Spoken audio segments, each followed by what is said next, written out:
Jetzt. Glaub, Jetzt erst mal Gott. zu.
Es ist die Zeit gekommen.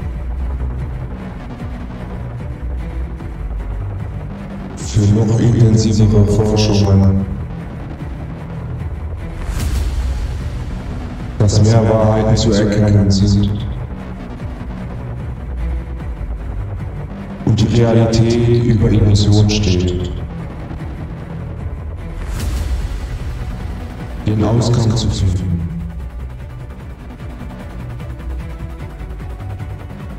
Sich zu erinnern.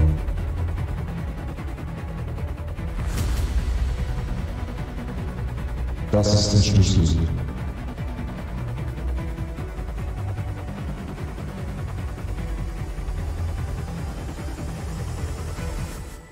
Das ist Tartaria.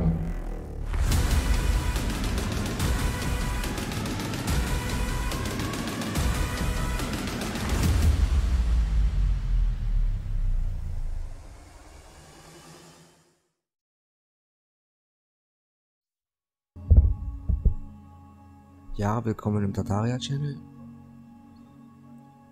Heute mache ich hier nur einen reinen Teststream, um zu gucken, ob auch alles funktioniert. Möchte hier eine Videotour machen, wie wir das auf YouTube machen. Mit heute einem ganz genialen Film. Ich würde sagen, zum Testen fangen wir einfach mal an. Und das tue ich dann später in der Beschreibung hinzufügen. Ansonsten, ja, wünsche euch viel Spaß erstmal beim Gucken.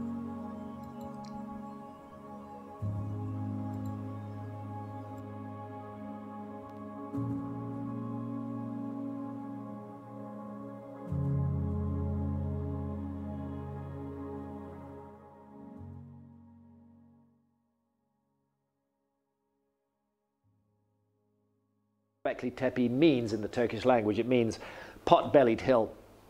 The site ran for about 1,000 years, from 11,600 years ago to about 10,600 years ago.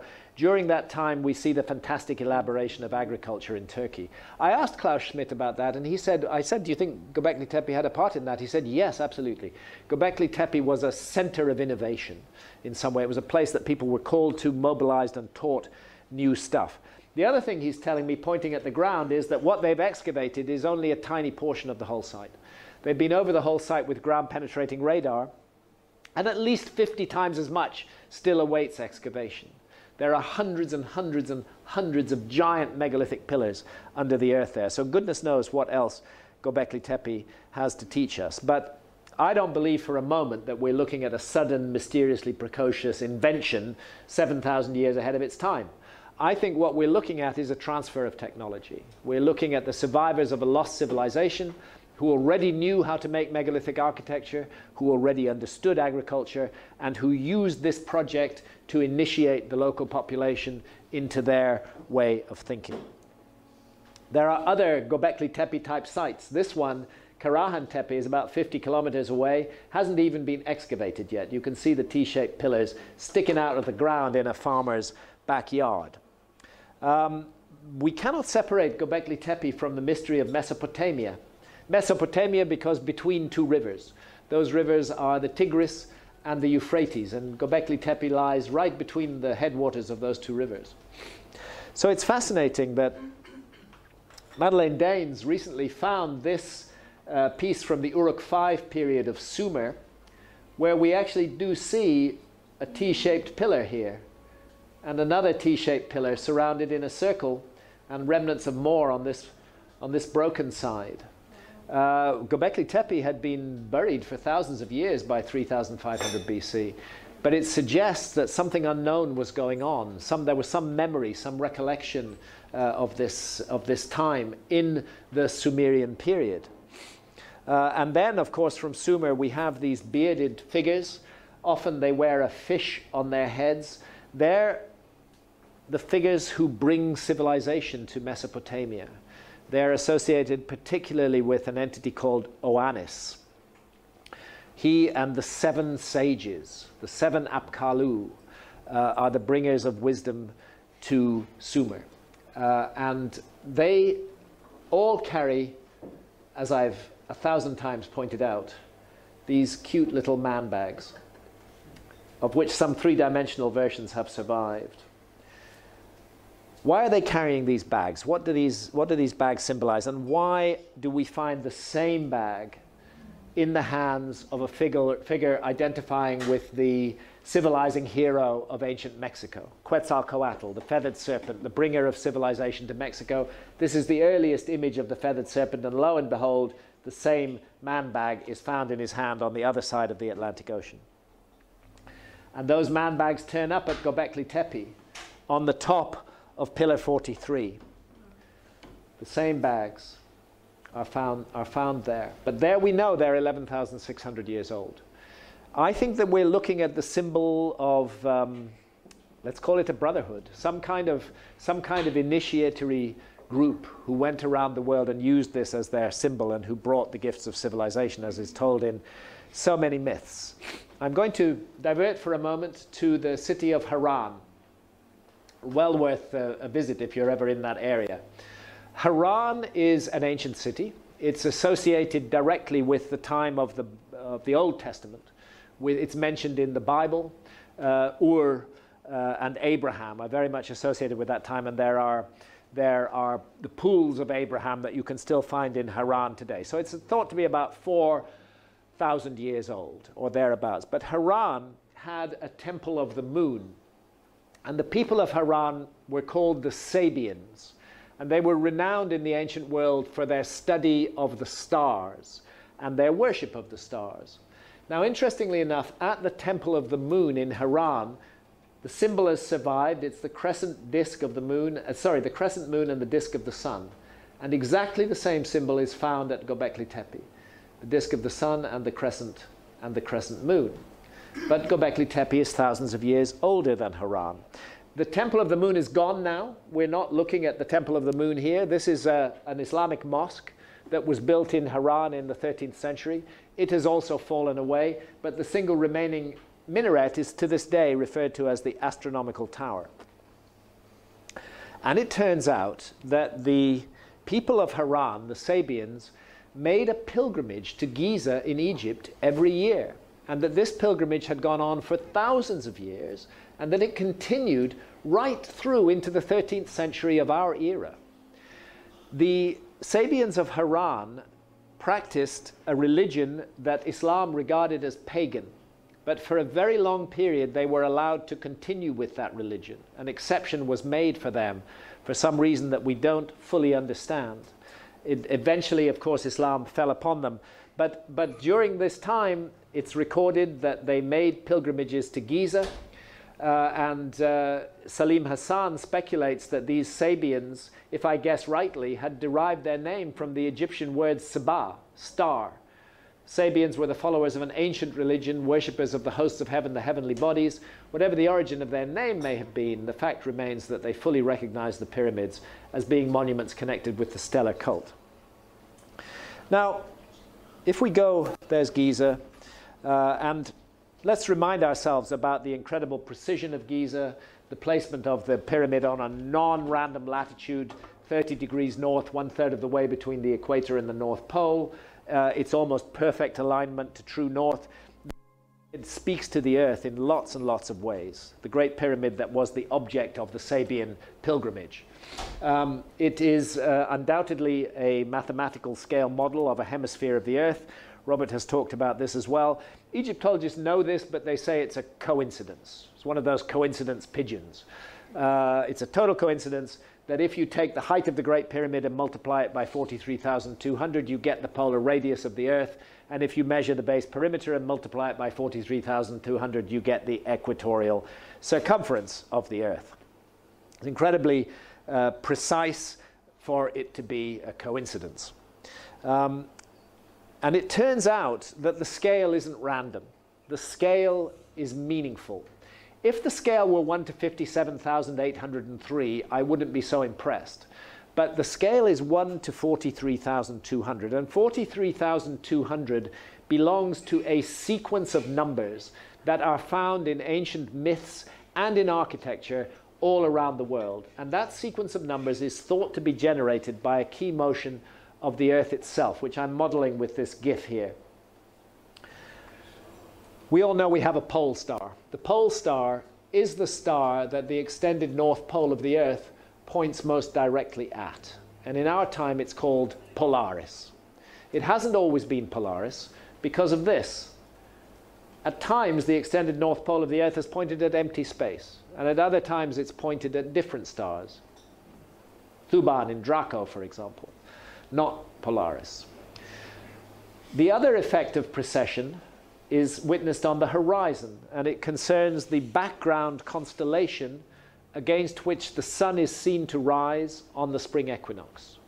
What constellation is lying on the horizon where the sun will rise due east on the spring equinox? In our time, it's the constellation of Pisces, has been for the last 2,000 plus years. Not an accident that the fish was the symbol of the early Christians. Constellation of Pisces, but we do live in the dawning of the age of Aquarius. And that is caused by precession. Gradually, the equinoctial sun is moving out of Pisces and moving into Aquarius. And the full movement will be complete within the next 100 years. Some people think we're already there. This process, whether it's at the pole or on the horizon, operates at the rate of 1 degree every 72 years. 1 degree, that's a little movement. You hold up your finger to the horizon, that's 1 degree. That's what you need to observe in 72 years to understand this is happening. Obviously, to understand this process, you need to be passing down records for hundreds and hundreds of years. 1 degree every 72 years. 30 degrees, which is one house of the zodiac, in 2,160 years. That's 30 times 72. 360 degrees in 25,920 years. That is the great year. That's when everything comes back to where it started. That's the great return. That's the process of precession at work. And don't take my word for it. If you have the stamina, read Hamlet's Mill by Giorgio de Santillana and Hertha von Deschen, both professors of the history of science. He was a professor of history of science at MIT. And what they've done in Hamlet's Mill, I won't bore you with the details, but they've massively documented ancient knowledge of precession of the equinoxes and an obsession with those numbers generated by the number 72, and just an absolute obsession with those numbers, which is found all around the world thousands of years before the Greek astronomers are supposed to have discovered precession. So you can find it in the Vedic texts, you can find it in the Norse myths, You can find it in the story of Osiris, captured by Seth and his 72 assistants. And what Santillana and von Deschen do is they trace the origin of the system to some almost unbelievable ancestor civilization of prehistoric antiquity that first dared to understand the world as created according to number, measure, and weight. And that's why this can't be an accident, because the Great Pyramid scale, the Pyramid-Earth ratio, is actually on a scale defined by a key motion of the Earth itself, by the precession. 72 times 600 gives you 43,200. So this is not a random scale, and this cannot be a coincidence. Santillana and von Deschen agree that the system is expressed not only in myth, but also in architecture. You find it all over the complex at Angkor in Cambodia, by the way. And although I don't have time to go into it here, Angkor in Cambodia lies exactly 72 degrees of longitude east of Giza in Egypt. That number, again, if you take 72 and add to it half of 72, you get 108. Divide 108 by 2 and you get 54. These are all part of the sequence of numbers generated by precession, and you can see it in architecture at Angkor Wat in Cambodia. And you can also see it at the Hoover Dam. At the Hoover Dam, Oscar Hansen incorporated a star map into the architecture of the Hoover Dam, and he did so quite specifically so that in remote ages to come, intelligent people with knowledge of precession would be able to discern the astronomical time of the dam's dedication. In other words, he knew that in 10,000 years, nobody might be able to read the English language, or inscriptions might not even last in the English language. But if they understood astronomy and they confronted that monumental work of architecture, they could say when it was created because of this star map.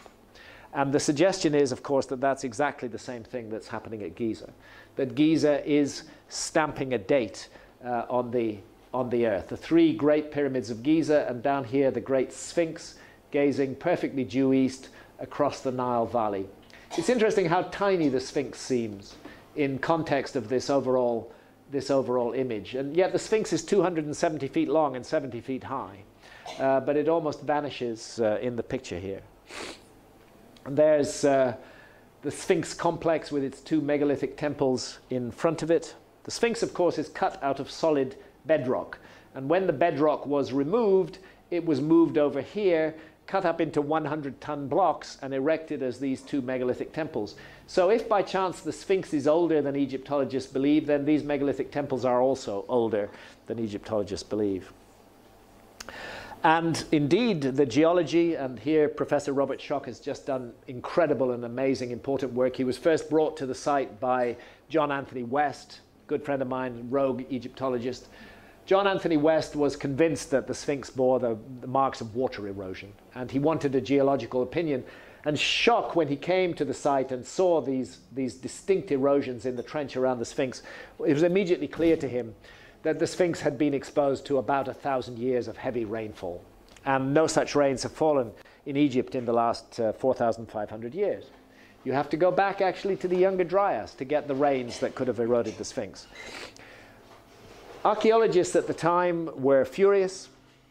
There was huge opposition to the Schoch and West idea.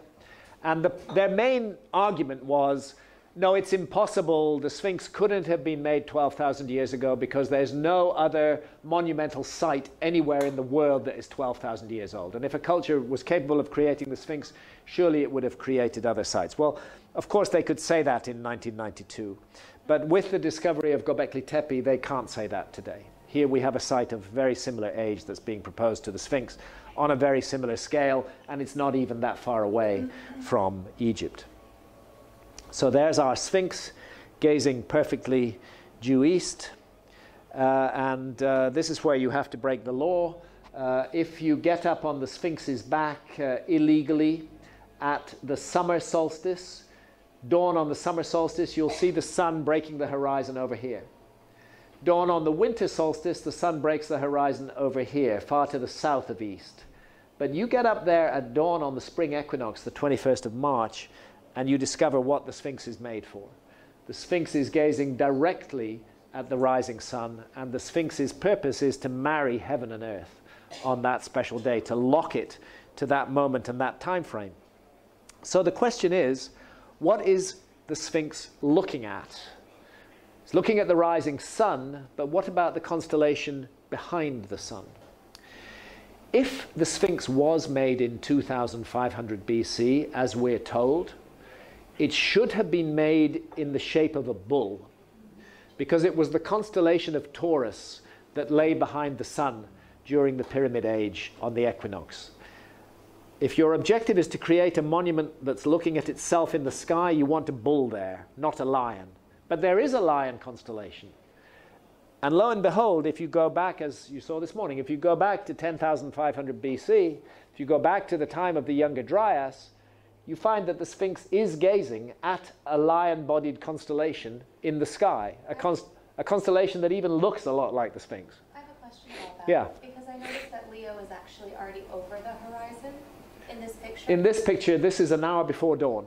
Oh, so it's not like a fixed place where it's rising. Well, no, it's only going to rise there for 3 or 4 days. Then it's going to track away from due east.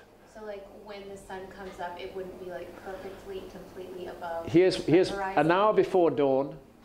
The constellation is still visible in the sky. Mm-hmm. You're looking at a lion on the ground, looking at a lion in the sky. An hour later,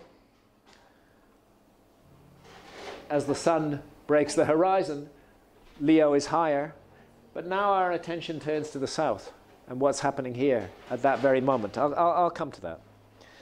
So it's interesting that 12,500 years ago, an equinoctial marker should have been carved in the form of a lion, and we have this lion equinoctial marker, which geology already suggests is possibly 12,500 years old. They're the Great Pyramids, this is the point now, that allow another hour to pass. Let the sun bisect the horizon. And what happens, when you know your sky, it doesn't really matter if you can see the stars or not. Once you've worked it all out, as we can do with modern computers, you know what leads to the next thing. The rising of this means that will be there. And this is actually the fact that as the sun bisects the horizon, the constellation of Orion is lying exactly due south on the meridian. It's like the gears of a clock have clicked into place, and the constellation of Orion is in exactly the pattern of the pyramids on the ground, and that happens 12,500 years ago as well. So there's strong astronomy, both the Sphinx and the pyramids, that are speaking to the age of 12,500 years ago. Now let's return to the Sabians of Haran and their mysterious pilgrimage to Giza.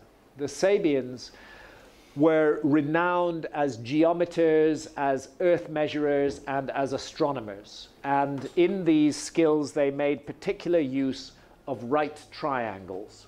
A right triangle is a 3, 4, 5 right triangle, has its sides in the dimensions 3, 4, and 5.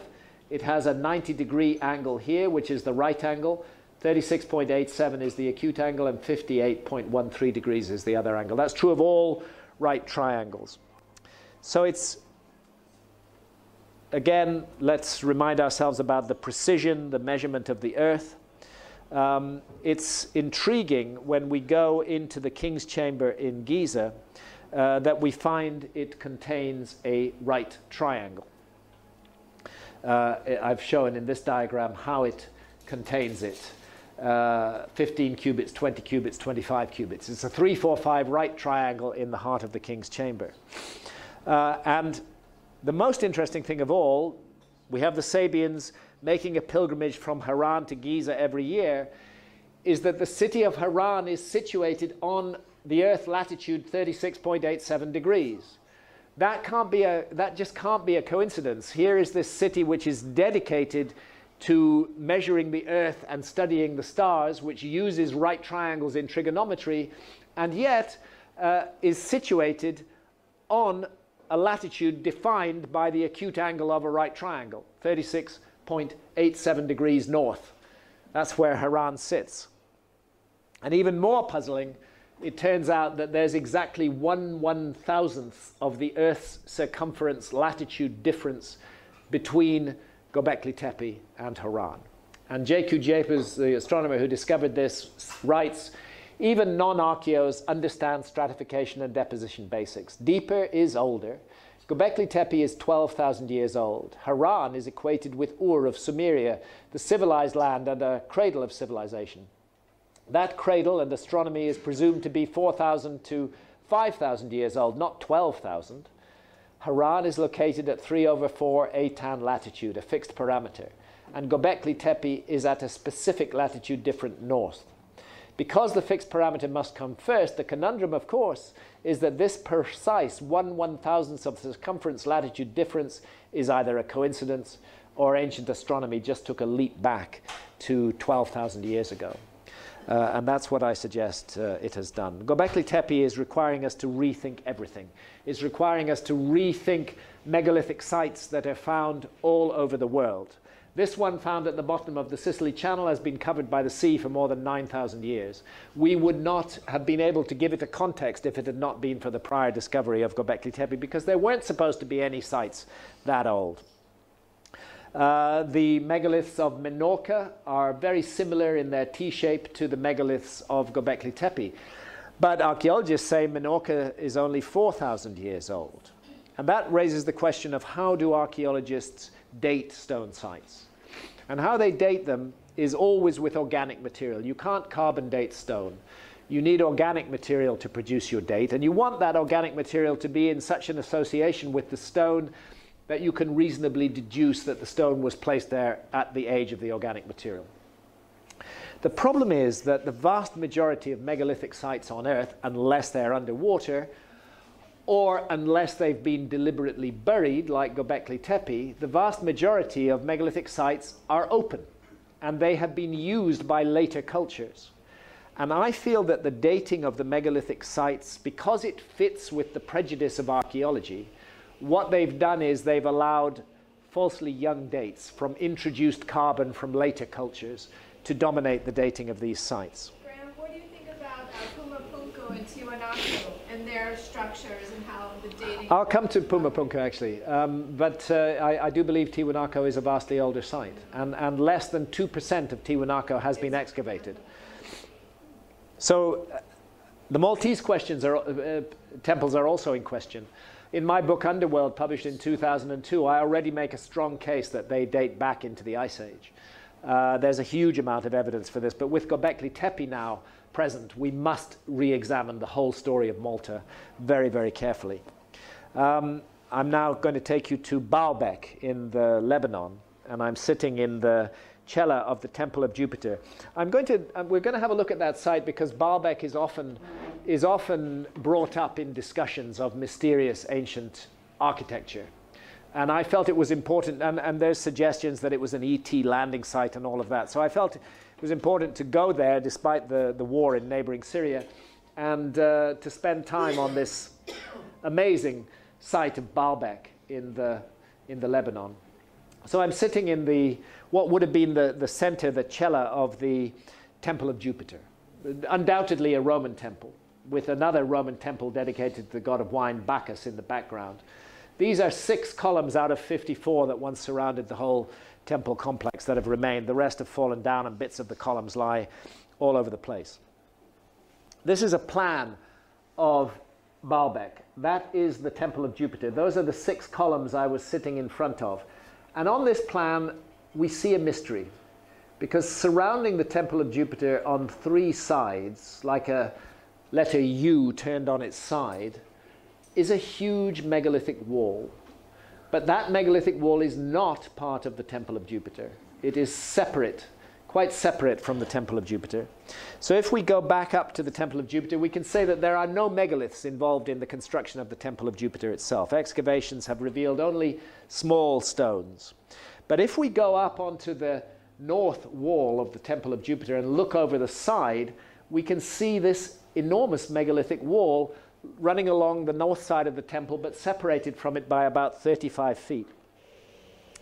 And there again you can see no megaliths in the temple itself, but huge megaliths in this odd wall separated from the temple. The wall continues on the south side as well. It runs along this side of the Temple of Jupiter. Here we are again on the north side. There I am for scale. The biggest blocks are the 3 blocks of the trilithon in the west wall.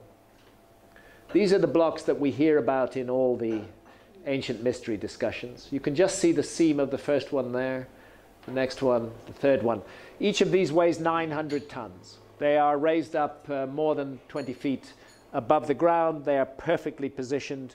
You can't get a piece of paper into the joints between them. And just again for scale, I'm pointing up at the trilithon here, and here I'm actually sitting on a bit of the trilithon. And archaeologists say that this dark block in front of my foot here, this is the reason why they can prove that not only the Temple of Jupiter, but also the megalithic wall were the work of the Romans. They excavated that block, and what they find it is a Roman column drum. It's definitely a Roman column drum. And it's in the foundations of the megalithic wall. Up above, we have a Roman temple. So it seems reasonable to deduce that everything is Roman. But what is not at all being taken into account is the history of Baalbek in the last 1500 years. Baalbek was a fortress. It was implicated directly in the Crusades. It was attacked by Genghis Khan as well. The whole place was a turmoil for centuries. It was defended. It was used as a fortress. It was attacked with catapults firing huge boulders and demolishing bits of the walls. Teams were sent in to undermine the foundations so that the walls would fall down. And that's what I think this is. I think this is a repair block in an undermined foundation where the Arabs made use of some of the Roman bits of column that were lying around and used it as a repair block. And in fact, in a recognized Arab wall in Baalbek, we see a Roman column drum being used in exactly that way. And that's the Roman column drum in the foundations, and that's the Roman column drum in that wall. And I think it's pretty clear to me we're dealing with a repair block. The largest pieces at Baalbek are, of course, still in the quarry. This is the so-called stone of the pregnant woman. Oddly, it is separated from the bedrock by a clear division there. It weighs just over 1,000 tons, and you can get a sense of the scale of it from me in the picture there. On the other side of the road, now being used as a rubbish dump, unfortunately, is an even larger block. This one weighs 1,200 tons. And just in June of 2014, quite astonishingly, since the German Archaeological Institute had been excavating the site for 100 years, in June 2014 they found this block. Previously it had been covered by sediment. This block weighs 1,460 tons. And that's the front edge of it there, and I'm standing on it there. Now my view, very strongly, is that the Romans had nothing to do with this. The argument is that the Romans, having gone to the trouble of quarrying these blocks, of perfectly finishing them in every way, 3 of them at least, they discovered that they couldn't move them. So they just abandoned them and left them in the quarry. In my view, the Romans would not do that. They were very practical people. If they'd gone to all this trouble of quarrying these blocks, they would have sliced them up into smaller blocks, like loaves of bread, and they would have carted those smaller blocks off and used them in the construction of the temple. The fact that these finished blocks are still sitting in the quarry suggests to me very strongly the Romans had nothing to do with them. They didn't even know they were there. If they'd known they were there, they wouldn't be there anymore. They would have been cannibalized and used, but there they sit. So it suggests to me that we are dealing with a real mystery in the megaliths at Baalbek. And we find similar megaliths up in the Peruvian Andes. Here at Ollantaytambo, this astonishing pink granite porphyry blocks in the range of 400 tons, brought 20 miles down a mountain, across a river, up to Ollantaytambo. It's really quite a stunning feat. And the architecture in the Andes, all of which archaeology gives to the Incas. Everything is made by the Incas, except for Tiwanaku. They accept that Tiwanaku wasn't made by the Incas. And they're supposed to have done everything in about 200 years. But the local people in that area maintain a tradition that the Incas had nothing to do with this giant megalithic architecture, that the Incas actually simply came and occupied much older sites and rebuilt and overbuilt around them. This level of precision with these jigsaw puzzle patterns is really quite stunning. You can barely see the joint between the blocks. And when we go to Sacsayhuaman, above Cusco, these fantastic, huge megalithic series of walls, where school children are taught that they're entirely the work of the Incas. Let's look at these walls. There I am standing beside that stone for scale, 360 tons. The only record there is of the Incas attempting to bring a stone to Sacsayhuaman ends in disaster. 3,000 Incas are attempting to emulate the great stones that they see there. And they bring a stone and they start to drag it across the mountains. It falls down the mountains. Hundreds of people are killed. They never succeed in getting it to the site. So I don't think the Incas built Sacsayhuaman at all. And there's a suggestion that some kind of technology was used to soften the stone. So you get these curious indentations in the stone and the very molding together of these giant blocks. It looks more like sort of Play-Doh or putty than it makes sense if they could soften them. You get these curious indentations and patterns across all of the stones. Really, truly remarkable sight. So now we're in, who asked me about Tiwanaku? You did. Now we're in Tiwanaku. Arthur Poznansky, who did a huge study of Tiwanaku back in the early 1900s, was absolutely convinced that the site was at least 15,000 years old. He felt it was vastly, vastly ancient. But mainstream archaeology doesn't like that, and mainstream archaeology wants the site to be about 2,000 to 2,500 years old. And there are some carbon dates that support that, but are those carbon dates from the original Tiwanakans, or are they the result of later cultures occupying the site? That is not so clear. Again, the enormous scale of the architecture is obvious, and I'm intrigued by these H blocks at the back here. They do look prefabricated, as a matter of fact, but something else. The same icon is found at Göbekli Tepe. The same H-shaped pattern is found carved into the belts of these figures that we see in three-dimensional form in Göbekli Tepe. And the Kalasasea, this is the Kalasasea, this is the Akapana pyramid, this is the semi-subterranean temple. Let's take a closer look at the Kalasasea, and we discover that it is in fact a megalithic enclosure, that the heart of it is this row of megaliths that run all the way around. And if you go closer, you can see those megaliths more clearly. And it turns out that this wall between them is entirely a modern invention. It's been put there by archaeologists. It's not ancient at all. It's how archaeologists think the site should have looked. So it's a kind of Disney World that we're looking at here, not real Tiwanaku. This is real Tiwanaku. These megaliths that define the whole enclosure, that is real Tiwanaku. Do you think they use them to measure the stars? Well, there's an astronomical alignment, which I'll come to, which is puzzling. It concerns the gateway of the sun, about which I could speak on its own for hours on end, and the way that it plays with the sun. But there's a very curious thing. It aligns to the summer solstice sunrise, but not quite. It's slightly off the perfect alignment. And the reason for that is that there's another motion of the Earth, as well as precession. The axis of the Earth changes its tilt through about 4 degrees over a period of tens of thousands of years.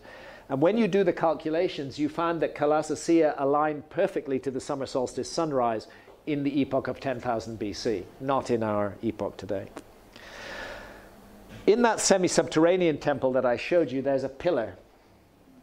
Carved into the side of the pillar is a serpent and another animal. You won't see it clearly. It's up at the top of the pillar there, but we've focused in on it here and turned it on its side, and that's what the animal looks like. We've outlined it here. It doesn't resemble any known species of animal in the Andes today, but it looks astonishingly like Toxodon. And Toxodon was one of those megafauna that went extinct during the Younger Dryas, 12,800 years ago. On the front of the figure is a human face. The human face is prominently and richly bearded with a sort of goatee beard. The Native American peoples of that region do not grow beards. It's a strange thing that the beard should be there. And he's associated with a bearded civilizing hero called Viracocha, who comes in a time of darkness after a great flood to bestow the gifts of civilization in the Andes. And the story goes that Viracocha's travels took him to Manta in Ecuador, from where he crossed the Pacific Ocean walking on water. And I just show this report from the 1960s. Columns, man-made columns found at a depth of 6,000 feet beneath the Pacific Ocean off the coast of Ecuador. It's never been followed up. So we'll go to Easter Island and we'll look at the famous Moai. Read any archaeological textbook and you'll be told that the Moai are between 700 and 1,000 years old. That's what they date to. How do they know that? They know that from carbon dating, but as we know, you can't carbon date stone. So what have they done? They've carbon dated organic material taken out of this platform. And they've deduced that the platform must be the same age as the Moai, and therefore the organic material is a good guide to the age of the Moai. Yet even to the naked eye, it's obvious that this is not so, since there is an Easter Island head, an ancient Easter Island head that has been reused in the construction of this wall. That alone tells us the wall is younger than the Easter Island statues. How much younger? We cannot rely on carbon dates taken out of this wall to deduce the ages of these statues. But what we can do is look at sedimentation. This is the quarry. This is Rano Raraku, volcanic caldera. And in the heart of it, there are more than 200 Easter Island heads sticking up out of the quarry. And you would be forgiven for thinking that they're not deeply buried, maybe just a meter or so under the ground. But actually, Thor Heyerdahl's excavations in the 50s and again in the 80s revealed that these statues go more than 30 feet into the ground. They're covered up to their chests in sedimentation. And this is a real problem on a tiny island like Easter Island. How quickly would you get sedimentation of 30-foot depth? How long would it take for that to come down? The first person to notice this problem was Frank Joseph back in 2006. He really raised a question mark over this. It's very odd that there's so much sedimentation. It suggests strongly that these statues are extremely ancient. And Robert Schoch latterly has gone into this and looked at the sedimentation, and as a geologist, he's pretty confident that it would have taken several thousand years for that sedimentation to build up, not 700 years. I had the privilege of knowing Thor Heyerdahl, met him several times. I'm photographed with him here in Tenerife back in the year 2000. If Thor Heyerdahl had known about Göbekli Tepe, I think he would have been intrigued, because he already drew attention to the belts that the Easter Island figures wear and their curious hand position over the belly like that. So all of the Göbekli Tepe columns are anthropomorphic. They all have arms and hands and elbows. These T-shaped megaliths are meant to represent a human figure. And when we look at the arms, we can see that the hands meet across the belly, just like the hands of the Easter Island figure meet across the belly. And in both cases, there's this suggestion of a belt being involved. Moreover, the Easter Island figures are definitely bearded men. There's no doubt. You can see the beard quite clearly in some of the carvings. And we're told that 7 of them, 7 sages, brought the gifts of wisdom to Easter Island in remote prehistory after a great flood. Again, that 7 sages, that whether it's the 7 Apkallu, the magicians of the gods, whether it's the 7 rishis of India, whether it's the 7 sages of Easter Island, the story is found all around the world. And it reminds us of these other bearded civilizing heroes like Quetzalcoatl, like Osiris, like Oannes, all of them said to have brought the gifts of civilization after a great cataclysm. Now, historians and archaeologists continue to scoff at Atlantis and have not paid attention to the bizarre precision of Meltwater Pulse 1b and Plato's Atlantis date. And historians and archaeologists say they're completely satisfied with the timeline of history. That we have the Paleolithic and the Mesolithic and the Neolithic, and then we move into the first cities and the first civilizations and first. It's all clearly laid out. And there's no time, no place in there for a lost civilization of the Ice Age. But in this house of history, what archaeologists are failing to do, and after 10 years, they don't really have an excuse anymore. This information was new 10 years ago, but it's not new anymore. There is no dispute, whatever the agency, that the Younger Dryas was an absolutely horrific global cataclysm. And that's the problem, because the Younger Dryas cataclysm occurs between 12,800 and 11,600 years ago, right in the foundations of the house of history.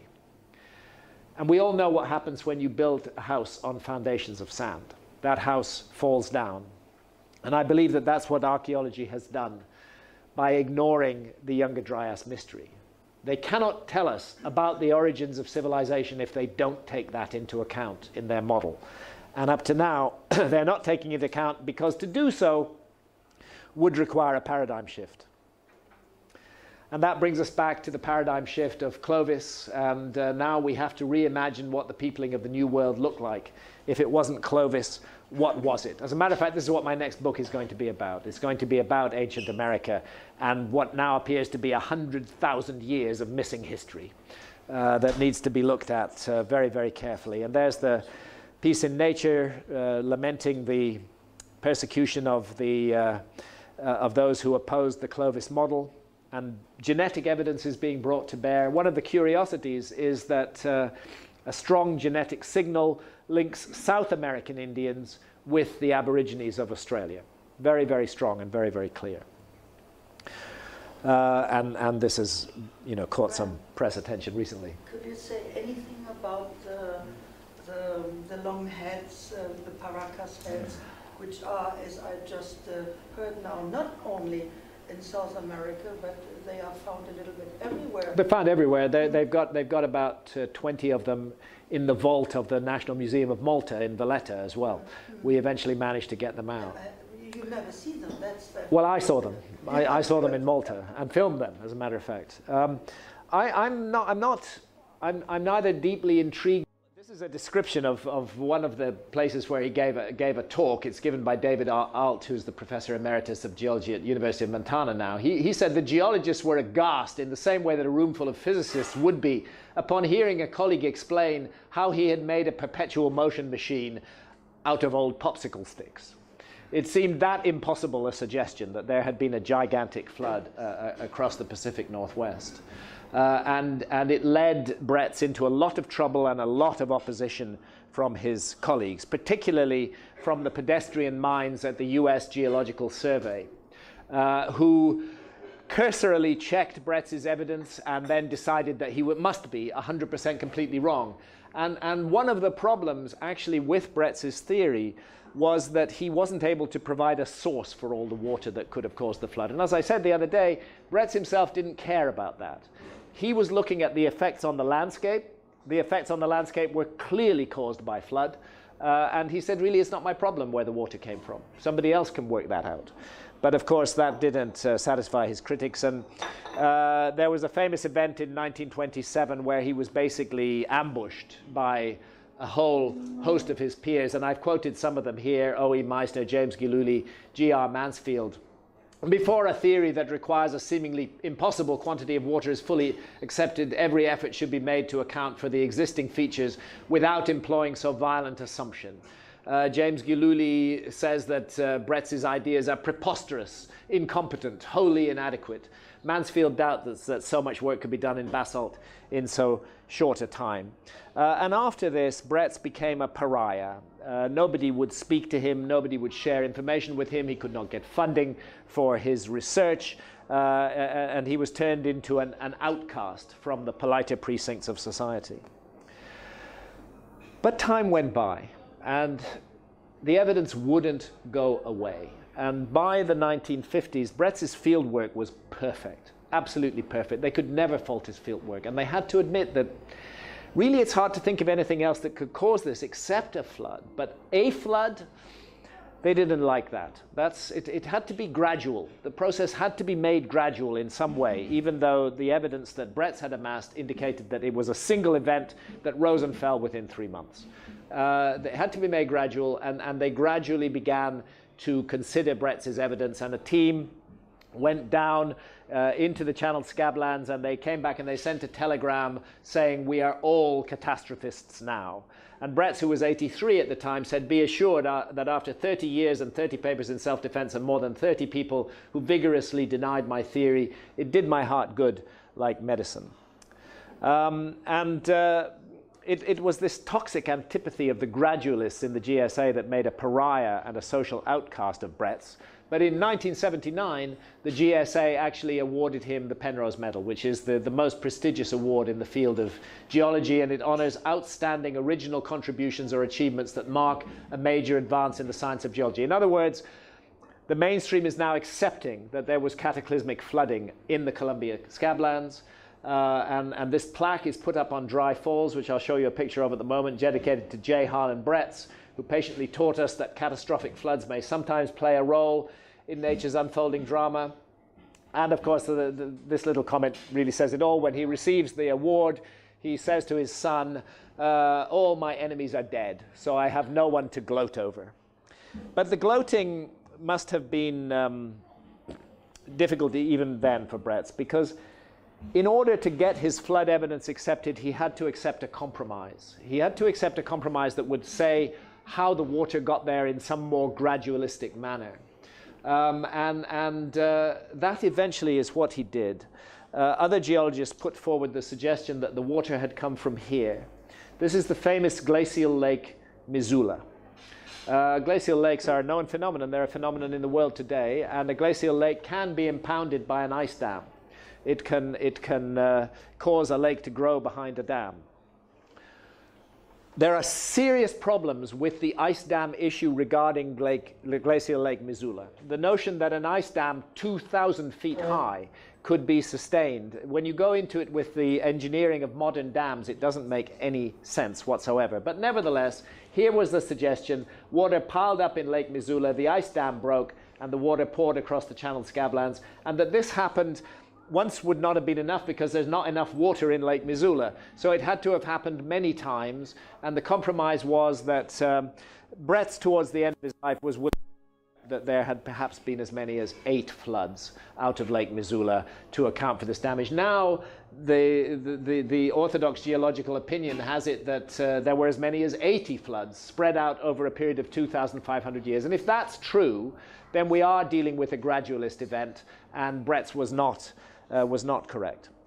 And so this is what you'll see in all textbooks today as the explanation for the Channel Scablands, that it was outburst floods from glacial Lake Missoula, many outburst floods over a period of about 2,500 years. And this makes it okay for magazines like National Geographic to look at Bretz's evidence and say, yeah, we understand that it was caused by flooding.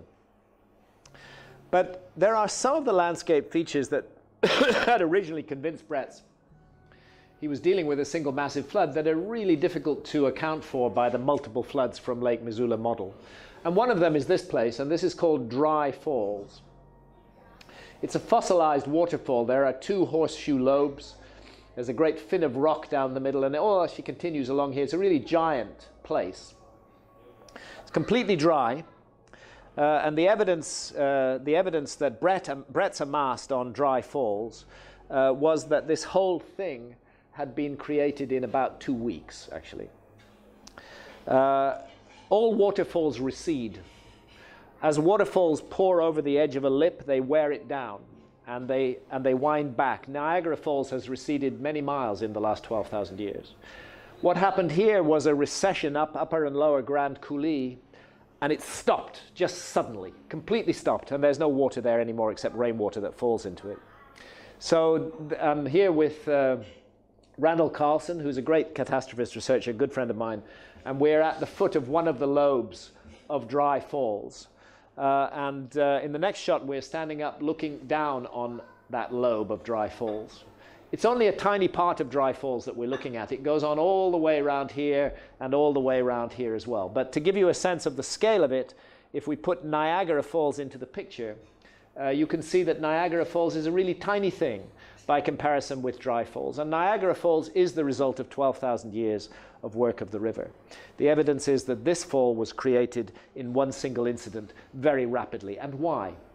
Because the flood that is coming down off the ice cap is packed with rubble and debris.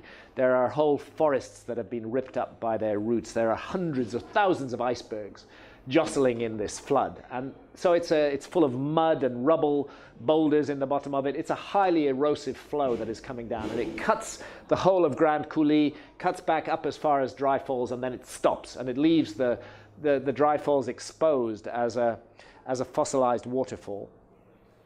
Another feature very hard to explain with the multiple floods are these current ripples on the Camas Prairie. Nature is fractal. We can, any of us, see current ripples on a beach today. If we go to a sandy beach and the tide has gone out, you'll see ripples like this. They're caused by the receding tide, and of course they're very small. They're an inch or half an inch high and a foot or two long. But here on Camas Prairie, the ripples are absolutely gigantic. And to give you scale, we're looking down across Camas Prairie here. There's a car in the picture. And there again, these ripples are actually 50 feet high and 300 feet long. And they were caused by the rapid recession of floodwaters at the end of this cataclysm. And then, of course, the giant glacial erratics.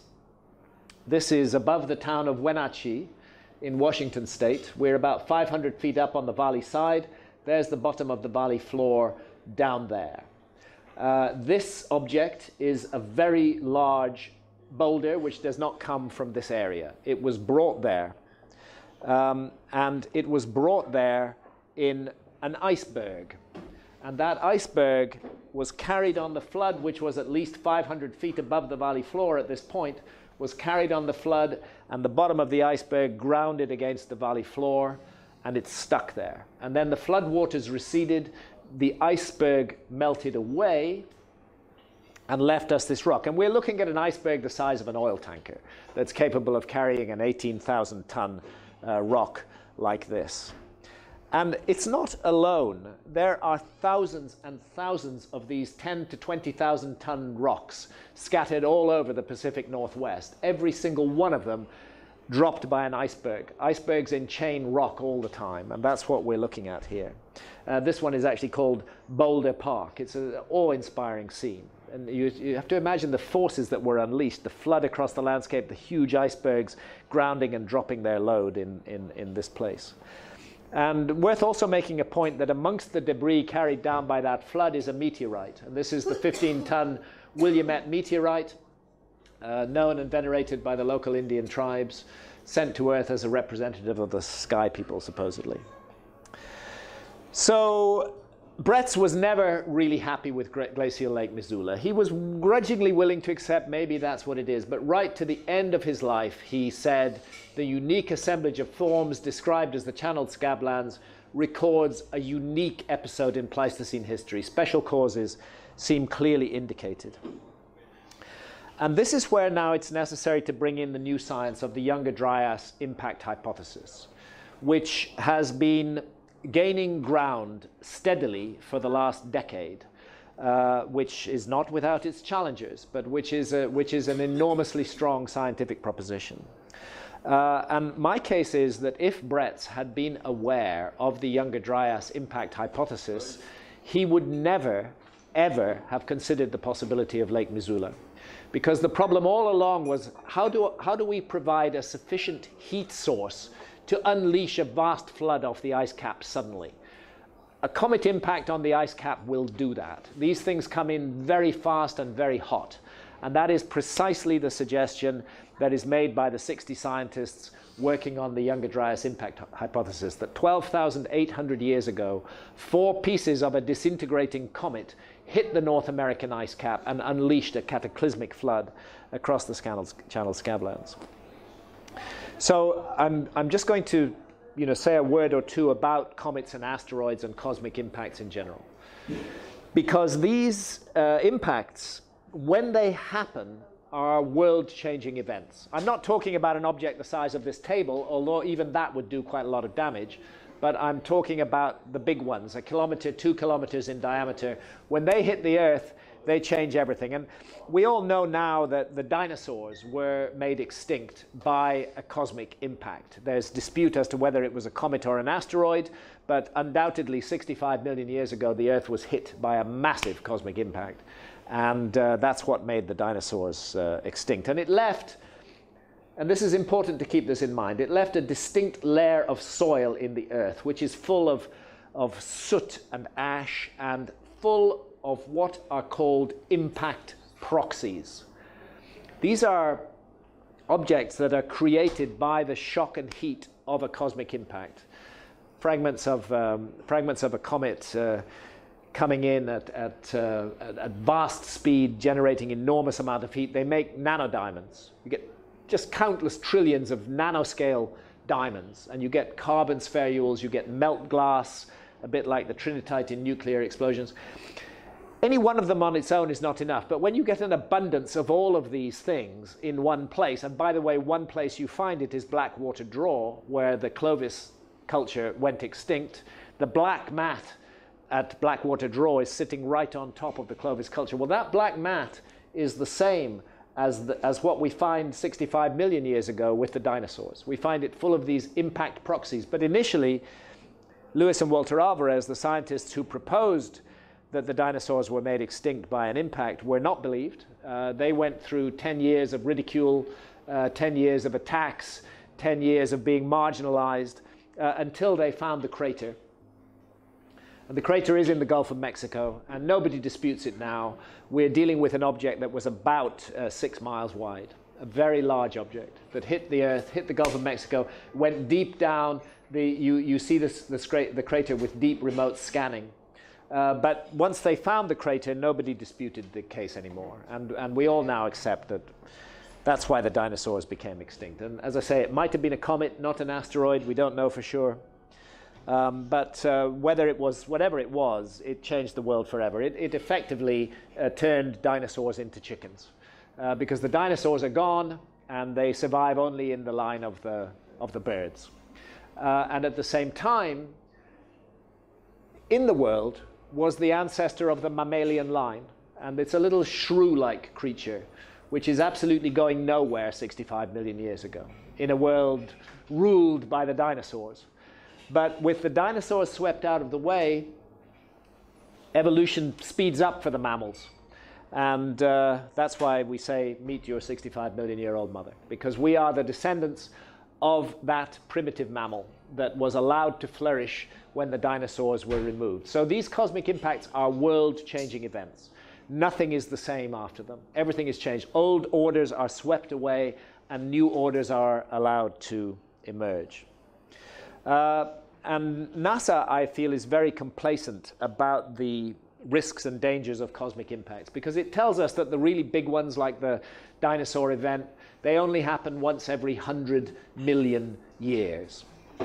And it always puzzles me how it's possible for the universe to be so Germanic in its timekeeping that we can actually set our watches by it. But nevertheless, NASA wants us to believe that. I've realized that NASA is very much in the business of public reassurance. It wants to avoid panic. And I understand that, and I get that, and I don't want to spread gloom and doom, and I won't at the end of this. But it is foolish to ignore real and present dangers to the human species, especially when we can do something about them. And there's a whole bunch of scientists, Chandra Wickremesinghe, who's recently worked with Robert on his new book, Fred Hoyle, Sir Fred Hoyle, Victor Clube, Bill Napier, leading astronomers who are very concerned by this complacent NASA model. They point out that comets have always been associated with bad news through every culture, in every part of the world, with illness, with death, with destruction.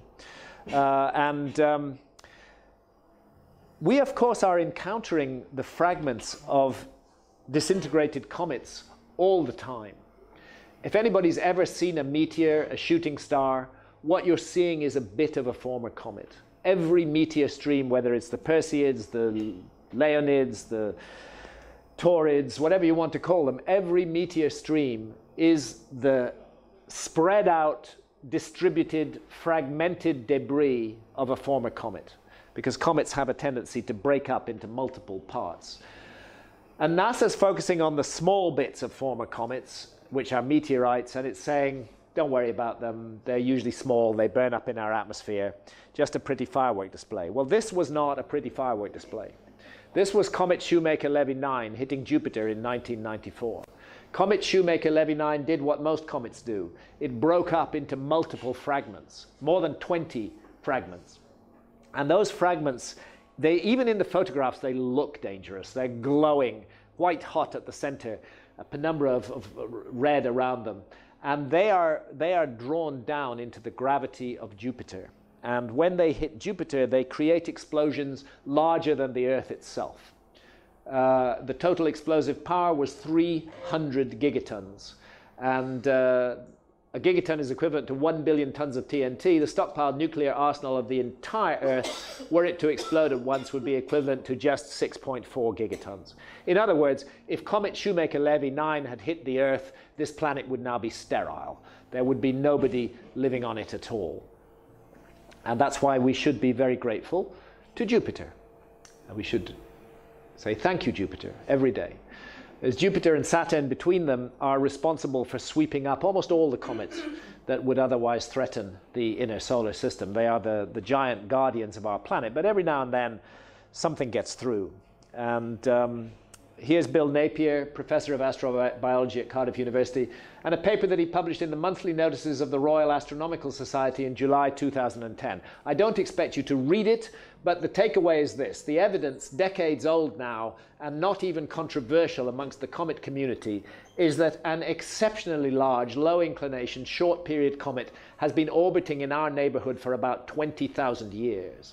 In such a disintegrating environment, there is a reasonable probability of a catastrophic encounter with debris in the comet tail. Now, Napier and his colleagues have done a great deal of work on this. They are associating this comet with a particular meteorite stream. It's the Taurid meteor stream, which we pass through twice a year. Their calculations and all the work they've done indicate that we are indeed dealing with an object that entered the inner solar system, got past the guard of Jupiter and Saturn about 20,000 years ago. And for the next 8,000 years or so, although the Earth's orbit crossed the orbit of the comet, there was no collision. We missed it and missed it and missed it again. But then, around 12,900 years ago, there is a cataclysmic series of impacts. This is the astronomical work. They believe that there were further impacts 11,600 years ago. There were further impacts in the Bronze Age, and the most recent documented impact is the Tunguska impact in 1908. We are dealing with a giant meteor stream. I'll show a diagram of it in a moment, but it's about 30 million kilometers wide. And it has filaments of debris, some of which are very lumpy and large, and some of which are much smaller. And we are locked in an intimate relationship with the Taurid meteor stream. And it's a place we should be looking very, very closely right now, because all the indications are that that comet has not yet finished its business with us. It's called the Taurid meteor stream because it appears to emanate from the area of the sky occupied by the constellation of Taurus. It doesn't come from the constellation of Taurus. It's very near Earth, this. But that's what it looks like. And we pass through it twice a year at the end of June. We do not see the meteorites because they're coming in from the sunlit side of the Earth. But at the end of October, early November, when they're called the Halloween fireworks, we do see fantastic meteorite displays out of the Taurids. And yeah, those are the small bits. It's the big bits still up there in the Taurid meteor stream that have been a hidden hand in the history of the Earth. And as I mentioned, Tunguska, which happened at the peak of the Beta Taurids in 30th of June 1908, is almost certainly an object out of the Taurid meteor stream. It didn't hit the ground. It wasn't large. It was 60 to 190 meters in diameter. It didn't hit the ground. It exploded in the air. That airburst flattened 80 million trees across an area larger than the city of London. Fortunately, this part of Siberia was completely uninhabited at that time. If it had been an inhabited area, if this had happened over a major city, we'd all be paying a lot more attention to the Taurid meteor stream right now. So there is a diagram, a graphic of the Taurid meteor stream. It's been thoroughly studied, and we know that there are big objects in it. As a matter of fact, one of them is called Comet Encke. Comet Encke is actually part of the original giant comet. There's another one, Comet Olgiato, Comet Rudnicki. They're all big fragments of the former giant comet. And we cross that meteor stream twice a year, and each passage takes us 12 days. 12 days at the end of June, 12 days at the end of November. I liken it a bit to crossing an 8-lane interstate twice a year, strapping on a blindfold, and just hoping we don't hit any heavy traffic. If we do hit traffic, please let it be motorcycles rather than trucks. That's roughly what we're doing. So this is all the work of the astronomers, but while the astronomers have been looking at the sky, another team of scientists, the geologists behind the Younger Dryas impact hypothesis, have been looking at the ground. And for a very long time, the two teams didn't compare notes, although it turned out they were talking about exactly the same thing. And this actually is the first paper that joins the dots between the two pieces of work. It's the first to formally link the findings of the two teams. And these are some of the leading members of the other team. There's actually more than 60 highly qualified geophysicists and other specialists who are members of the Comet Research Group. But the leading members of the team are James Kennett, who's a marine geologist professor at the University of California, Santa Barbara. He's a world-renowned expert in paleoceanography. Alan West is a PhD geophysicist. Richard Firestone is a staff scientist at the Nuclear Science Division, Lawrence Berkeley Laboratory. James Whitke is at the School of Earth Sciences in Northern Arizona University. Albert Goodyear is a professor of archaeology, actually, in South Carolina. And they are members of this 60-strong team that have been publishing their findings in the peer-reviewed press since 2007. Why did they start to investigate the matter at all? They were puzzled by something. Here's the last ice age, there's the last glacial maximum. After the last glacial maximum, there's quite a steep rise in temperature. The world gets a lot warmer. It's not sudden, it's not completely instant, but the world gets warmer.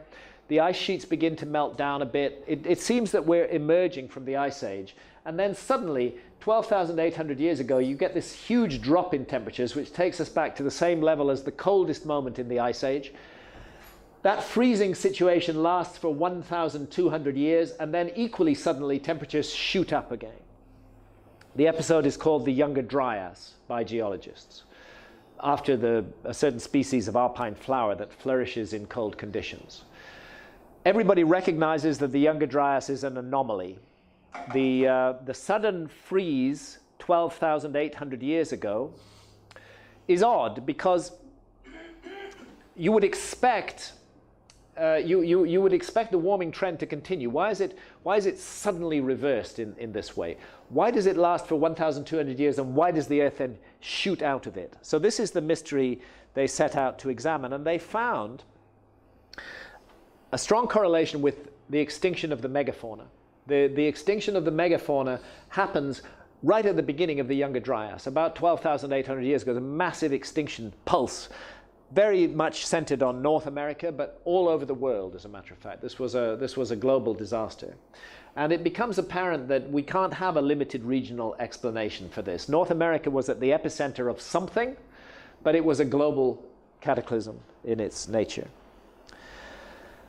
So they started to look in the Earth. And there they found in the Earth a layer of soil which is just identical to the layer that was created by the KT event, by the event that made the dinosaurs extinct. Got all the same impact proxies, the nanodiamonds, the trinitite, the carbon spherules, and so on and so forth. They're packed into this layer of soil which sits right on top of Blackwater Draw at Clovis, New Mexico. And from the evidence of the impact proxies alone, after the experience of the dinosaur impact, any reasonable scientist should say, yes, this is a cosmic impact. Nothing else will give you all those signatures in such abundance in one place. But it's not been accepted easily at all. Here is the first academic paper that they published in the Proceedings of the National Academy of Sciences on the 9th of October 2007. At that point, they were putting the impact at 12,900 years ago. Since then, they've revised it down by about 100 years to 12,800 years ago. Again, I don't expect you to read it, but the summary is in the title. Evidence for an extraterrestrial impact 12,900 years ago that contributed to the megafaunal extinctions and the Younger Dryas cooling. Then we have, again, the Proceedings of the National Academy of Sciences, 2009, Schock synthesized hexagonal diamonds in Younger Dryas boundary sediments. Then a whole raft of papers, very high temperature impact melt products as evidence for cosmic airbursts and impacts 12,900 years ago, evidence from central Mexico, evidence from the Greenland ice cores, evidence for deposition of 10 million tons of impact spherules across 4 continents 12,800 years ago.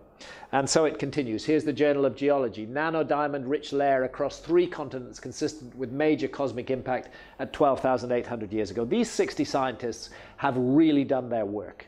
They have had not a cent of official funding. They have funded it all themselves. The mainstream doesn't want to support, just as it didn't want to support Brett's, it doesn't want to support the notion of a single giant cataclysm. We're not supposed to think that way. And of course, a more recent paper, the Bayesian chronological analysis, which determines that this event was not in any sense gradual. This event was over and done with within a single 24-hour period, 12,800 years ago. And it covered a vast area of the Earth's surface. The evidence for impacts is strongest in North America, but it looks like the objects came in roughly from the northeast and followed a southwest trajectory. They went across the North American ice cap, dropped 4 pieces on the North American ice cap. More pieces were dropped on the Northern European ice cap, and the furthest east is Abu Huraira in Syria, very close to Göbekli Tepe, where they have again found evidence of this impact. 50 million square kilometers of the Earth's surface directly affected by this event.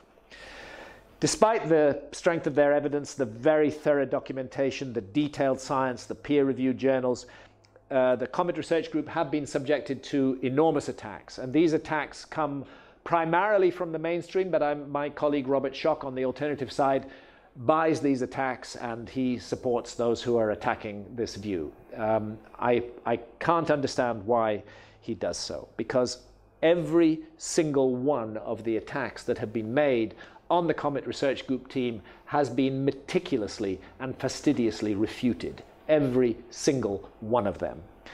Here is Schock's position. I remain convinced that the known evidence fails to support a major ET object hitting the Earth at the beginning of the Younger Dryas.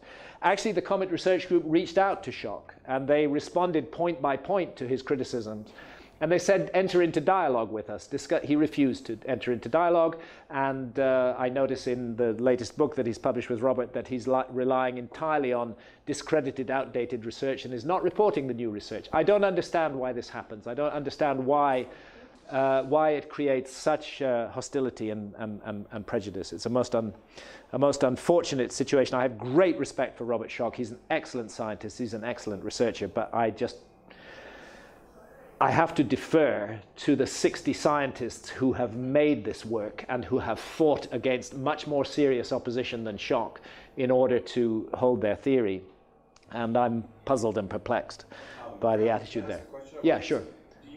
So on the other hand, do you then, how do you explain the evidence that he's putting forth for solar flares, vitrification? Well, I'll come to that, because you see, in Schock's treatment of this, there are 2 nodes to the Younger Dryas.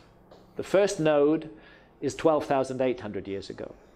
Then we witness a freezing effect on the Earth. That's certainly not caused by solar outbursts. And actually, Schock doesn't address himself to 12,800 years ago at all, but for some reason it annoys him, and he says, no, I don't think it was a comet. What he focuses on is 11,600 years ago, when temperatures did shoot up. And as you'll see when I come to the slide, I'm open to Schock's idea that solar flares were involved 11,600 years ago. It's certainly worth considering in the mix, but it's certainly not the case in the others. So all of the critiques have been refuted, and what's happened, which again, unfortunately, Schock has not responded to or published, is that 2 new papers have been published this year, in 2017. And one of them, the one I'm showing on the screen here, is an absolute game changer. we've known for a long time that there's a platinum anomaly in the Greenland ice cores, and that it points exactly to the date of the onset of the Younger Dryas. But Charles Moore and his team, and this is reported in Nature's Scientific Reports, did a detailed survey of sites across North America, and they found the same platinum anomaly there.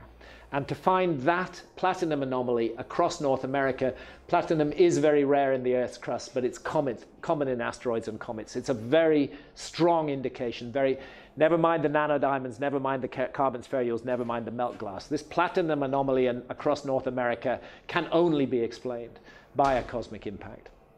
And really, anybody who's in the business of criticizing or supporting this theory should be taking account of this 2017 paper.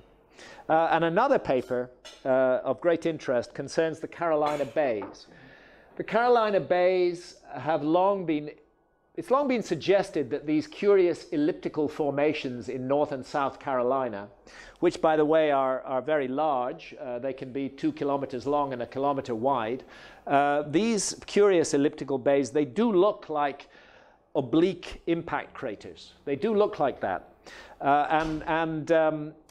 The problem is that when you go and assay the Earth around the Carolina Bays, you don't find any obvious extraterrestrial material, and the dates seem all mixed up, and it's difficult to make the case that it's connected to the comet impact until the publication of Antonio Zamora's paper in Geomorphology in just a month ago. He's drawing attention not only to the Carolina Bays, but also to the so-called Nebraska rainwater basins, which are exactly the same sort of formations, but in a completely other part of America, in Nebraska instead of in the Carolinas. And there's a satellite image of the Nebraska farmland, but when you put LiDAR over it, you begin to get a sense of the scale of these so-called rainwater basins. And interestingly enough, the Nebraska rainwater basins are all oriented northwest to southeast, and the Carolina Bays are all, northeast to southwest. The Carolina Bays are the reverse. They're oriented northwest to southeast. Their appearance is very similar. What could have caused this? Zamora went in detail. He used the NASA Ames vertical gun to conduct experiments on ice. And what he's suggesting is that both the Nebraska rainwater basins and the Carolina Bays were caused by an impact on the Laurentide ice sheet. That impact ejected huge amounts of ice as ejecta out of the crater in the ice that was caused by the impact. There's the NASA Ames vertical gun, and it can launch projectiles to velocities ranging from nearly 0.5 to nearly 7 kilometers a second, and it can be used to model impacts. And when this is done on ice, you get this effect. You get a huge explosion of ice comes out of that 2-mile deep ice cap, and the force is enormous, and these ice boulders are thrown up into the upper atmosphere, and they're capable of traveling 1,000 kilometers or more. And they then come down. So what you're getting coming down is not extraterrestrial objects, it's ice boulders, which are entirely terrestrial in nature. They come down, they hit here, the Carolina Bays, and on the other radiant, they create the Nebraska rainwater basins at the same time. I have a question about Yeah, that. sure. I mean, the way that the craters look, it's almost like the water was melted and solid. Yes, different shapes. it looks like it's been hit by snowballs.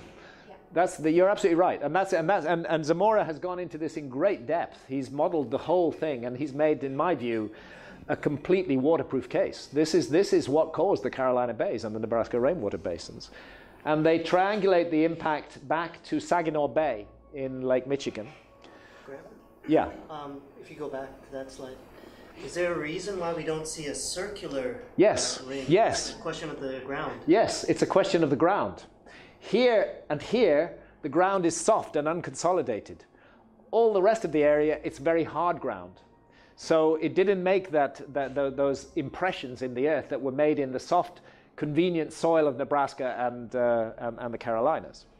And the suggestion is, the triangulation suggests that this actually is an impact crater, that Saginaw Bay is an impact crater, Of course, at that time, the area was covered with ice. The shock effect penetrated through to the base. An enormous amount of ice is thrown up into the upper atmosphere, and it falls down, and it creates the rainwater basins and the Carolina Bays. And again, the modeling is much more detailed than this. He's modeled actually how the craters form in soft soil, and they form exactly like the Carolina Bays. And if the Carolina Bays are part of this cataclysm, as now appears to be the case, then it's a really important matter, and it helps us to understand the nature of the extinction much more, because of course the ice boulders left the elliptical craters in Nebraska and Carolinas, but over the whole of the rest of America, as you asked, there was an icy mess was just lying on the ground. And I'll read Zamora's conclusion on this. The comet itself had not killed the megafauna. The saturation bombardment by the ice boulders that were ejected when the comet struck the Laurentide ice sheet caused the extinction event. The landscape of the eastern seaboard had been transformed into a barren wasteland full of huge, shallow mud holes. The Carolina Bays have remained as evidence of the glacier ice impacts on the soft, sandy soil of the east coast. No such evidence remains of the ice chunks that must have fallen on harder ground, but the ice impacts in the central and midwestern states were equally merciless. When the colossal chunks of glacier ice hit the hard terrain, they shattered and sent out ice fragments at high speed. Any creature or vegetation in the path of the fast-moving ice shards was destroyed. When the ice finally came to rest, the ejecta blanket had covered 1/2 of the contiguous United States with a thick layer of crushed ice that increased the albedo of the Earth and reflected a significant portion of the dimmer light from the sun back into space. The combined effect of the increased ice cover and the orbiting ice crystals would make the land cold and inhospitable for many years. The buried vegetation would freeze or remain dormant under the ice. Grazing animals that had survived the glacier ice bombardment had no access to their normal food sources and would soon starve. Predators that were still alive would also soon die without their herbivorous prey. Eventually, North America would be repopulated by new land animals and new humans, but the megafauna and the ingenious Clovis people that had crafted such fine stone projectiles were gone forever. I think this is the last piece of the puzzle that really brings the whole thing together in a very compelling way. And there are other last pieces of the puzzle. Just as the critics demanded that Alvarez and his son produce the crater that caused the extinction of the dinosaurs, so they have asked for a crater for the Younger Dryas impacts. The Comet Research Group scientists have replied the primary impacts were on ice. Why do you expect to find craters when the craters were temporary in 2-mile deep ice? But nevertheless, the search has continued, and out beyond the edges of the former ice cap, there are a number of intriguing features. One of them is the Corosol crater. The initial research indicates that it was made exactly 12,800 years ago. And we managed to raise some tens of thousands of dollars by crowdfunding for the Comet Research Group, and they're taking that money and they're going to go and thoroughly investigate the Corosol crater and other crater structures, the Charity Shoal feature, the Bloody Creek structure, and so on and so forth. Once we have the platinum, once we have the Carolina Bays, once we have the craters, I don't think anybody's going to be seriously arguing about this any longer. It's evident that the damage was not confined to the channeled scablands. That was just one of the impacts. The St. Croix River in Minnesota, fascinating, these huge potholes, and the Finger Lakes of New York State, long attributed to glacier action, actually look incredibly like the coulees in the channeled scablands. And new research is suggesting that they were caused by flooding, not by glaciers. And once again, the Willamette meteorite was amongst the debris on the channeled scablands. Is it part of the original impactor? Is that what we're looking at here? So it's pretty obvious to me, like any extraordinary science, this has been an extraordinary fight, and it's rightly demanded that excellent evidence should be produced to support what has considered to be an outrageous hypothesis. But the outrageous hypothesis again and again and again has proved itself. And in summary, 12,800 years ago, multiple fragments of a giant comet impacted the Earth. At least 4 were objects in the range of 2 kilometers in diameter. Impacts were concentrated on the North American ice cap, but the resulting climate disaster was worldwide. So the first question, why so cold at the beginning of the Younger Dryas? This is something that must be explained. And the explanation is very clear, that the meltwater didn't only run onto continental North America, it also ran into the world's oceans. And in the Atlantic Ocean, it interrupted the Gulf Stream.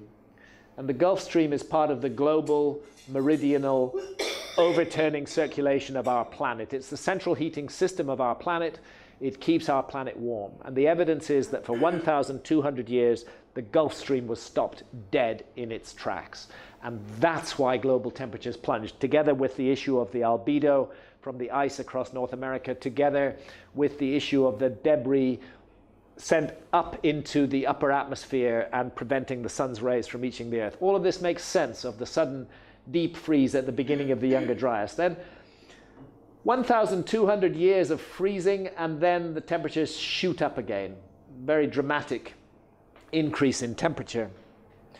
Fred Hoyle suggested that that increase in temperature at the end of the Younger Dryas could be explained by further bits of the same comet impacting a major ocean. Then you have a huge cloud of water vapor thrown up into the upper atmosphere. It creates a greenhouse effect, and you get the warming. And the other explanation, which I'm very much willing to consider, is Robert Schoch's explanation, where he's arguing that increased solar activity 11,600 years ago accounts for the warming. Maybe so. It's a useful contribution. I think it should be seriously considered, and I think the possibility of further impacts from the same comet should also be seriously considered. I remember one of his main thrusts is the vitrification, right? Yeah. Looking at different areas and saying this can only happen with high voltage discharge. That's right. And so it's not mutually exclusive. They're not mutually exclusive at all. There's no need to attack the comet hypothesis in order to have this out there. But once the comet hypothesis is attacked, it falls upon me to defend it, because somebody needs to. In this area. Were it not attacked, I wouldn't need to defend it, but you know, I need to do so. Is the comet hypothesis concurrent with your crustal displacement then, or does it? I've done a chapter in the paperback edition of Magicians of the Gods where I do actually make that connection very clear, and it's based on the work of an Italian expert in sorry, the word is slipping my gyroscopes. The Earth is a hydrosphere. We have a lot of water and a lot of ice on the Earth, and a comet impact can put the hydrosphere out of balance, and it could potentially initiate a crustal displacement. So really the science of the end of the Younger Dryas is not as solid as the science of the beginning of the Younger Dryas. But what is clear is that there was massive flooding at both ends, both at the beginning and at the end, and that the Younger Dryas did end abruptly 11,600 years ago. Global temperatures went up, the remaining ice caps collapsed into the sea. There was a dramatic pulse of sea level rise, which is called Meltwater Pulse 1b. 11,600 years ago, Meltwater Pulse 1b, according to the latest geology, that turns out to be Plato's date for the destruction and submergence of the lost civilization of Atlantis. Now, Atlantis, we know about Atlantis thanks to Plato. And Plato tells us, Plato is the earliest surviving source. Any other reference to Atlantis is dependent on Plato. There's no other way to find it. He described Atlantis as having advanced architecture, advanced agriculture, advanced navigational shipbuilding and seagoing skills, advanced social and political organization. He describes a culture that was once beautiful, dedicated to the nature of spirit, generous and kind, but that it became arrogant and cruel and materialistic, that it fell away from its high ideals, that it boasted of its prosperity and its wealth, that it ceased to carry its prosperity with moderation. And for this, Plato suggests the universe struck Atlantis down, and it vanished in a single terrible day and night, and mankind had to begin again, Plato says, like children, with no memory of what went before. He makes a point that the survivors of the Atlantis cataclysm were what we would call the meek of the earth, the hunter-gatherers, the people who lived in mountains and remote rural areas. They were the ones who survived. The civilized people died out. Why do we know that it coincides with meltwater pulse 1b, 11,600 years ago? Because Plato gives us the date. The story apparently derives from his ancestor Solon, the Greek lawmaker, who visited Egypt in around the year 600 BC, give or take 15 years, either way, it doesn't really matter. He visited Egypt around 600 BC. He's told the story of Atlantis by the priests at the Temple of Neith at Sais in the Delta. And he asks them, when did this happen? When was Atlantis submerged by the waves? And they said 9,000 years ago. So there we have a date. This is 600 BC. This happened 9,000 years before that, 9,600 BC. That's the date we call 11,600 years ago, give or take 15 years in our calendar. And it's the date that exactly coincides with the end of the Younger Dryas. So if Plato made the whole story of Atlantis up, he was astonishingly on the money with the latest geology. Egyptologists will say that there is no mention of Atlantis in any ancient Egyptian text. And that is true. There isn't, you can't find the word Atlantis in any ancient Egyptian text. But can you find the concept of Atlantis? Yes, absolutely. What you want is a story of a sacred island inhabited by advanced beings, which is destroyed in a cataclysm and swallowed beneath the sea. And such a story is told on the walls of the Temple of Horus at Edfu. It's a Ptolemaic temple, dates from about 300 BC, but it is built on the site of earlier temples. Archaeology has been able to trace it right back into the pre-dynastic period. And we know from the writings on the wall of this temple that the priests of the temple inherited the archives of the previous temples. And amongst those archives was a body of information written on animal skins, which we're told was so old that it was threadbare and falling apart. And lest they lose it forever, the priests decided to preserve that information by copying extracts from it onto the walls of this temple. They're called the Edfu building texts, and they're found primarily between the inner and outer enclosure walls of the Temple of Horus at Edfu. This is what they look like, very beautifully done. And the story they tell is of an island, a homeland of the primeval ones, that was destroyed in the Great Flood. And they tell how the primeval ones, the gods, came to Egypt and established religion by building what they call primeval mounds up and down the land. These primeval mounds, by the way, were to be the blueprint of all future temples and pyramids to be built in Egypt. Any sacred site was to be built on this cosmic blueprint that had been laid out by the primeval ones who were survivors from the destroyed island of the gods. So it's interesting that the Great Pyramid of Giza stands upon a natural mound and is built around a natural hill. Perhaps it's one of those primeval mounds. So we hear that the island is struck by a serpent. Often a serpent is used as an analog for a comet. And his assault causes the homeland of the primeval ones to be swallowed up by the sea. But first the island was pierced and the domain was split. Leave us in no doubt that there were survivors of the cataclysm. And they began a process, an attempt to reincarnate or give rebirth to the former world of the gods. It was as though their world had been wrecked, but they were going to take certain actions that would cause it to be born again. And they traveled the world. There's a special word used for this in the Edfu text. They travel the world, their wanderings, and they are seeking to bring about the rebirth of their lost civilization. Certainly, they did it in Egypt. But another place I believe they did it was here, Göbekli Tepe in Turkey, which is just really close to Egypt, as a matter of fact. Because Göbekli Tepe is a megalithic site that is rewriting the rules of archaeology. The rules of archaeology were that you weren't supposed to have any megalithic sites before about 5,500 years ago. First sites, places like Malta and Gozo, 5,500, 5,800 years ago, the first megalithic sites. Understandable because they were in context of an agricultural society that produced surpluses that could afford to pay for engineers and architects and astronomers and so on to get involved in this work, but very incomprehensible in a hunter-gatherer society which is not generating those surpluses. And that's the problem, because Göbekli Tepe is founded 11,600 years ago.